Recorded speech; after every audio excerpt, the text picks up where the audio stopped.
साथियों नमस्कार। साथियों, जैसा कि आपको पता है, मैं 14 अक्टूबर मंगलवार को अंता उपचुनाव के लिए अपना नामांकन दाखिल करने जा रहा हूं।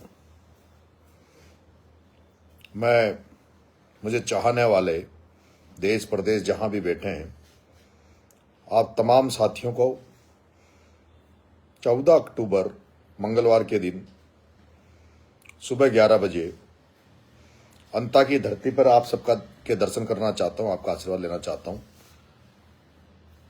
आप एक दिन का समय निकालकर मुझे आशीर्वाद देने अंता की धरती पर पधारेंगे। साथियों, आज मेरा लाइव आने का मकसद आपसे केवल एक राय लेने का है। मैं छबड़ा से निर्दलीय चुनाव लड़ा, देवली से भी मैं निर्दलीय चुनाव लड़ा। कांग्रेस ने हमारे साथ जो घात किया है और जिस तरह से जल्दबाजी में टिकट को डिक्लेयर किया है, ताकि कांग्रेस में भी जो कुछ लोग मेरे शुभचिंतक थे उनको किसी तरह का मौका न मिले, और उसमें मेन भूमिका निभाई है गोविंद सिंह डोटासरा ने। साथियों, मैं केवल आपसे एक राय जानना आपकी चाह रहा हूं कि चुनाव हम लड़ रहे हैं, पर चुनाव अब जब हमने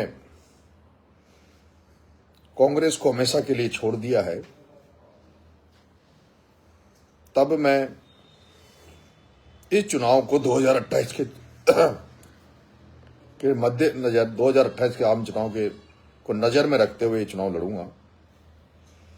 ऐसे में मैं आपसे ये जानना चाहता हूं कि चुनाव में निर्दलीय लड़ूं या थर्ड फ्रंट से लड़ूं, क्योंकि राजस्थान में तीसरे मोर्चे की सख्त जरूरत है। और मुझे लगता है कि अभी हमारे पास वक्त भी बहुत है। अगर हम 2-2.5 साल उन तमाम लोगों को जो कांग्रेस और बीजेपी से इतर जाकर, जो इन दोनों पार्टियों से जिनका मन मोह हो गया और जिन्होंने दोनों पार्टियों का काम देखा है, और जिन्हें लगता है कि राजस्थान में भी तीसरा मोर्चा बनना चाहिए ताकि राजस्थान में भी नई राजनीति पैदा हो, नए लोगों को मौका मिले। हालात आप देख लीजिए, अंता में किस तरह से किस आदमी को टिकट दिया। 2 दिन पहले ही हाड़ौती से भरत सिंह जी कुंदनपुर, जो ईमानदार राजनीति के प्रतीक थे और जिन्होंने किस तरह से प्रमोद जैन भाया के काले कारनामे उजागर किए थे, किस तरह से इसके भ्रष्टाचार को उजागर किया था, वो 2 दिन पहले ही हमारे बीच से चले गए। और उनको उनके अंतिम संस्कार में अशोक गहलोत, गोविंद सिंह डोटासरा जैसे नेता आए थे। भरत सिंह जी कुंदनपुर को सच्ची श्रद्धांजलि तब होती जब वो उनके कहे शब्दों के अनुसार इस भ्रष्ट नेता, राजस्थान के भ्रष्टतम नेता, जिसने पूरे 12 को, पूरे राजस्थान, पूरे देश में बदनाम कर दिया, जिसका गली गली में, मोहल्ले मोहल्ले में, शहर शहर में नारे लगते हैं कि प्रमोद जैन भाया चोर है, उस भरत सिंह जी के अंतिम कार्यक्रम में आने के बावजूद भी उन लोगों ने जो भरत सिंह का अपमान किया है, भरत सिंह के शब्दों का अपमान किया है, यह बड़ा ही दुर्भाग्यपूर्ण है।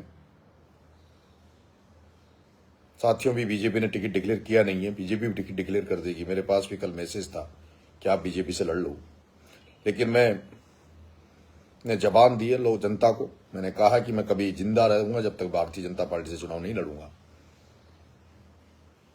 ऐसे में मैं आपसे केवल इतना सा जानना चाहता हूं, अगर आपको लगता है कि राजस्थान को तीसरे मोर्चे की जरूरत है, तब आप मुझे राय दें कि मुझे तीसरे मोर्चे से लड़ना चाहिए या मुझे निर्दलीय चुनाव लड़ना चाहिए। ये जानने के लिए मैंने आपको के सामने लाइव आया हूं।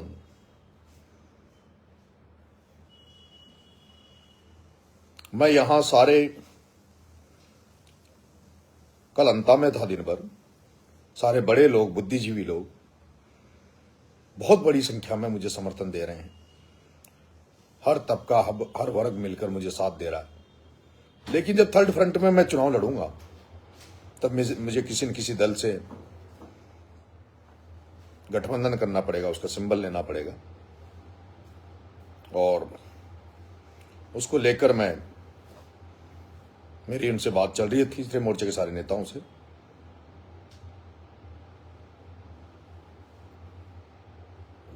आप कमेंट बॉक्स में भी मुझे लिखकर भेज दें कि मुझे, क्योंकि आने वाले समय में इस चुनाव के बाद में भी हमें 2 साल मिलेंगे, तो 2 साल हमारे लिए पर्याप्त हैं कांग्रेस बीजेपी को राजस्थान से उखाड़ फेंकने के लिए।